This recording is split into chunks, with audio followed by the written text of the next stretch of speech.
ছায়াযুদ্ধ থেকে যেন ক্রমশই প্রকাশ্য যুদ্ধে লিপ্ত হচ্ছে আঞ্চলিক চিরশত্রু ইরান ইসরায়েল। সম্প্রতি মধ্যপ্রাচ্যে নিজেদের শক্তি প্রদর্শনের খেলায় মেতে উঠতে দেখা যায় তেহরান তেল আবিবকে। সামরিক পারমাণবিক অবকাঠামো সহ বিভিন্ন ঘাঁটি লক্ষ্য করে দুপক্ষের পাল্টাপাল্টি হামলার ঘটনায় উত্তেজনা বেড়েছে নেতানিয়াহু রাইসি প্রশাসনের মধ্যে। অবশ্য আন্তর্জাতিক রাজনৈতিক মহলে প্রশ্ন উঠেছিল, কেন ইসরায়েলে সীমিত আকারে হামলা চালালো ইরান?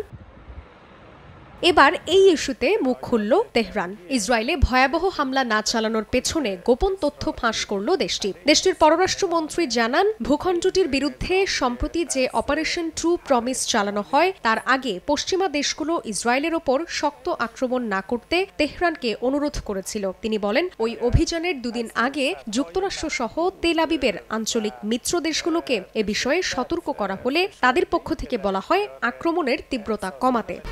1, 2, 3 ঢাকায় জমি জিতে নিন 100% ক্যাশব্যাক সহ 20 কোটি টাকার পুরস্কার।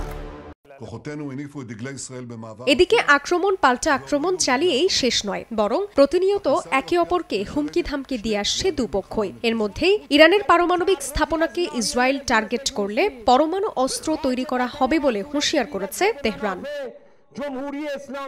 ইরানের সর্বোচ্চ ধর্মীয় নেতা আয়াতুল্লাহ আলী খামেনির উপদেষ্টা কামাল খারাজি বলেন, তেল আবিবের লক্ষ্য পরমাণু স্থাপনা হলে সামরিক কর্মকাণ্ডে পরিবর্তন আনতে বাধ্য হবে রাইসি প্রশাসন। তিনি আরও বলেন, ইরানের অস্তিত্বের প্রতি যদি ইসরায়েল হুমকি হয় তাহলে পারমাণবিক অস্ত্র তৈরির দিকে ধাবিত হবে তারা।